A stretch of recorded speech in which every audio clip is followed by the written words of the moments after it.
Hey, it is your buddy Peace and Harmony with you here today. Much love going out to all the beautiful empowered harmonizers.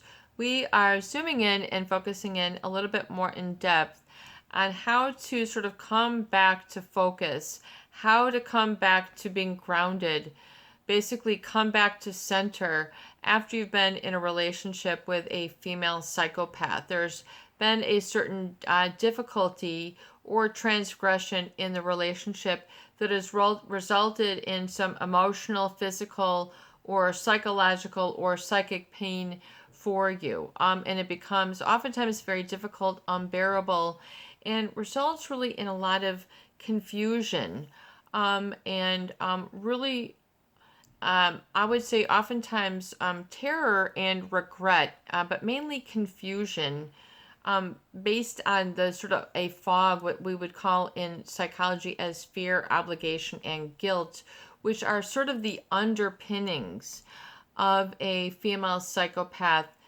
manipulation strategy. So the fear, obligation, and guilt, these are some big, heavy hitters, big, heavy words, big, heavy emotions that promulgate actions and behaviors as a result.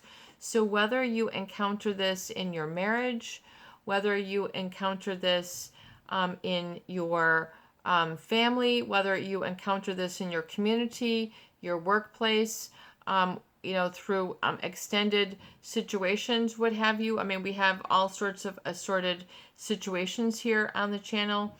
But number one is the sort of beguiling nature, which is different on a spectrum. In which, this sort of beguiling nature, which beguiling is when we talk about a female psychopath. So just, of course, you must understand that a psychopath is someone without conscience. If you could say on a scale of empathy, they would not have empathy really as their at all. So if you understand empathy as a temperature, then it would be very cold, like Arctic or Antarctic, literally as a cold. Whereas loving would be warm, hot, tropical, nurturing, understanding, a little bit more gentle. I mean, if you would consider, like the different studies that have been shown in psychology, and this just brings to me, well, we're not going to go up to that study right now. I want to stay on track versus that study about those monkeys. Anyway, we're talking about a female psychopath and a specific quality of, I would say, of someone who is of this antisocial, really, when we're getting to the spectrum, is a beguiling nature. So a female psychopath is devoid of a conscious and sort of that more moral compass, that sort of moral stick, the sort of moral way that, even though there's a beguiling nature, undergirding sort of the rudder of it all is misdirected or divisive, which is to undercut others, unfortunately. And this has very vast consequences or implications for those people, I would say, who find themselves encountering them and sort of their brushes up with this sort of where you come on the edge of like, this is okay or this is not okay. And this, this being not okay has really specific consequences. And it will create a sort of non-confrontational aspect in the beginning. I would say to not confront would be part of the seedbed or the fodder, if you will, for the base, the bedrock. And it's beguiling, meaning so to charm or enchant someone in a deceptive way, to trick, to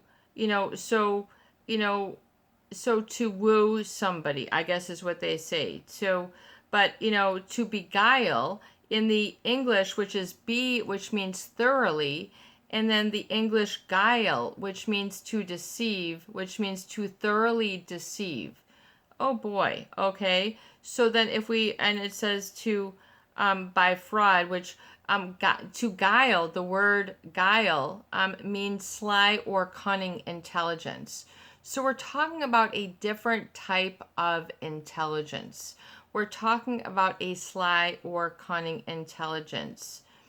Crafty, not crafty like you're good at painting. We're talking about something that is conniving, controlling, will trip you up. You don't know quite why, but there's something in your periphery that is just not right. You can't put a finger, a pin, or a word on it, but you just know it to be so. And this knowing it to be so can and will make you sick until you understand what the whole knot and the tension and the whole whoopla about the female psychopath is about. That beguiling, charming nature. I mean, just, too slippery for the slope. I mean, just too slimy for the bathtub. I mean, it's just going to be a very difficult time to feel that you can get a grasp on this individual. Have you ever heard of an individual, you could, just like the used car salesman, a slippery salesman fish, you couldn't quite get a hold of him. I mean, I don't know where that came from, but it's kind of like that. There's a cunning or deceptive nature that is very vanishing and vanquishing. And part of what they are fueling in is your energy. There's a sort of energetic transference and sort of unspoken contract that occurs, which is really that fatal attraction, which is, like what a astronomer will liken almost, when they're talking in just sort of the everyday layman term, to like the energetic black hole. So that's on a cosmic level. But, and they use that. I was listening to a documentary, and it is the words that they use. So I found that parallel very interesting. But I would say it is the discrete seductive satisfaction of some primal urges that equate to seduction or an immediate trance-like state. So there is a sort of immediate trance-like state, which is energetically transpires or part of the female psychopathic bond, if you will. I would say it's almost like a stun gun or something that almost equates to a paralysis. And Pete Walker, in his book From Surviving to Thriving, talks about this as the freeze mode, but it's very much almost of I would say a physiological experience that most people really might not experience, very frequently, if at all, too many times in their lifetime. And so to put one in this is sort of a fear yet attraction coming together or fusion, which should really not be, as I liken it to, in the same test tube. In other words, it's like their body is saying one thing, but their words are saying another. Weird things like this. And you might say peace and harmony, that sounds very strange. Well, if you have ever found yourself, betrayed by such individual, deceived and beguiled, and really found yourself in a very sordid situation, which is really, it becomes, I don't want to say a life or death, but we're there. I would say for a lot of people's happiness, their sanity, their focus, like I think our individual is trying to understand. We're talking about an existential place here, where you have been sort of put into a sort of vacuous like energetic space as part of the energetic transaction with the individual. And that is it's sort of like the race to that bottom, if you will, with a female psychopath, where they are sending, there's a specific message, I would say, that is sent with the eyes, but that are different with the body, or there's a real disconnect that you can see between these methods, which you really rarely will not get with a lot of females. In other words, sort of telling you to do something, but yet you are blind. So it's this sort of command that you are attracted to do something, but yet you can't quite do it, but you're attracted to it. So it sets up this inexistential equation, if you will, an enigma as you move through the relationship. This might be very high level, or for some of you, this might be hitting really close to home. It's almost like a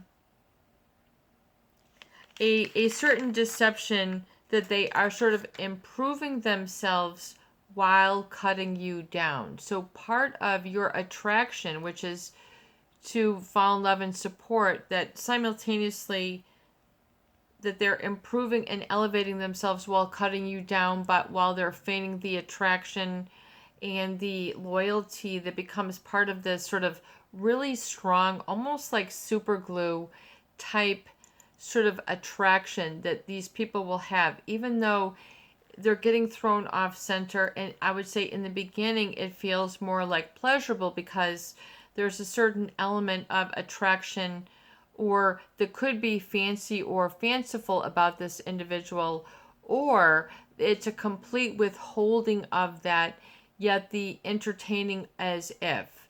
So it's like the almost the fanciful seduction, but never the culmination of it. So I think it can almost be the constant arising of a certain tension,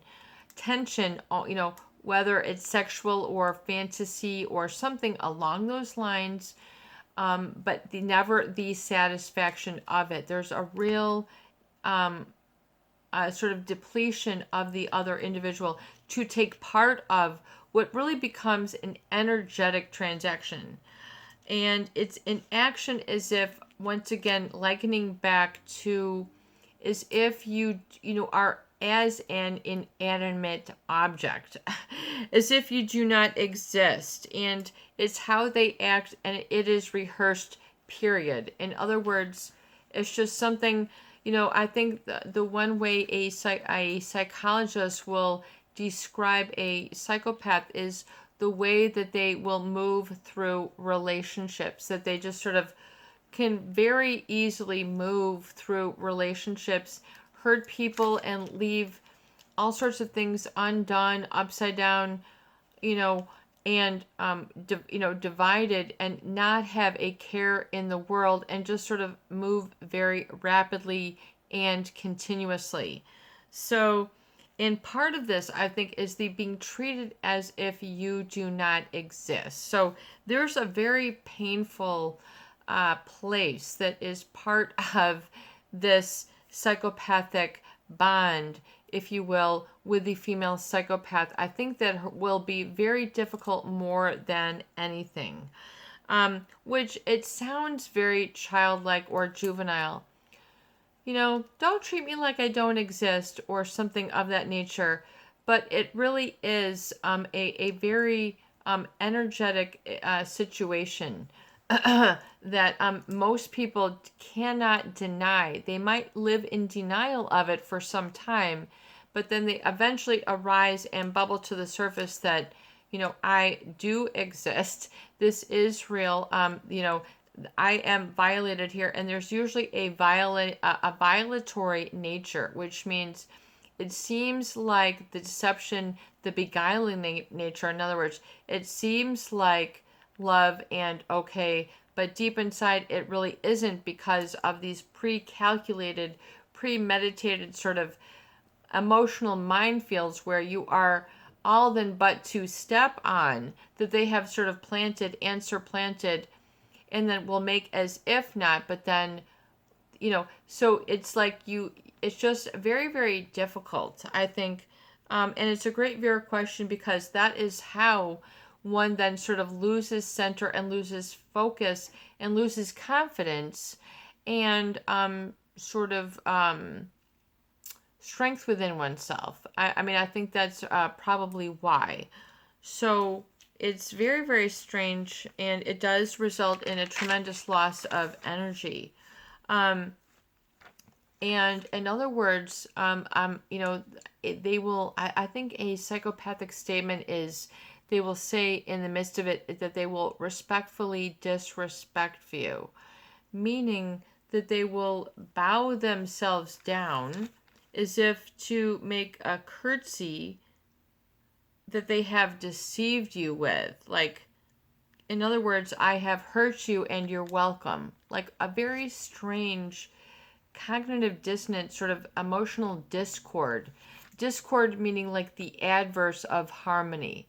So, I have disrespected you, you're welcome. In other words, you needed this slap and now do you see things clearly? It's very much like that sort of toxic punishment that's becomes a very difficult emotional chemistry to sort through and process for a lot of our viewers. So I think we are going to wrap it up there, but that is sort of how the female psychopath will sort of create that sort of divisiveness within oneself, which is, you're not supposed to be divided unto yourself.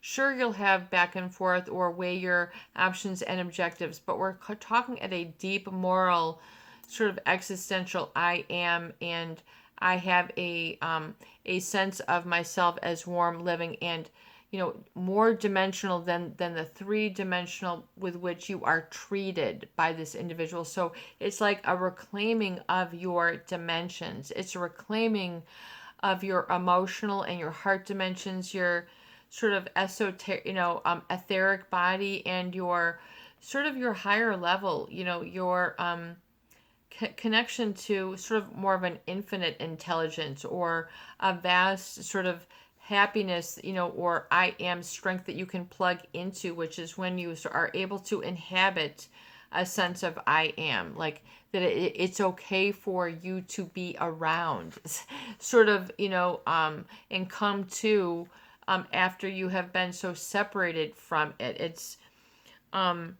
and sort of got contradictory feelings and statements, which are very difficult to process. And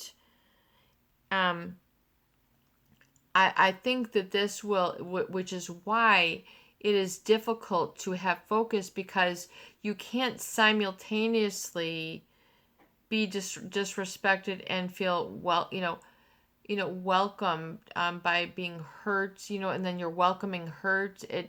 And then you're hurting when you're welcome. I mean, it becomes a very, very insidious and then a very difficult state for people to manage, and navigate there. So yes, there is the sort of coming clean and sort of coming down to understanding what one core emotion is, which is like the being and the I am, and then the trust and safety in that. Just like, it might say, and to understand what that is, that you can rely on the goodness therein that is within you. But you see, that reality is not offered to you in the psychopathic bond. That is not a place you can simultaneously inhabit. It's not, I would say it is something very, very different. So for that, I feel it is okay to come back to alignment and to reconcile contradictory feelings and emotions for yourself, and to own them, especially as you are supported and protected. And this is your buddy, Peace and Harmony, with you here today, and I hope that these videos do help. Please share, please subscribe, and for goodness sake, please donate for more great tools, videos, discussion, and support.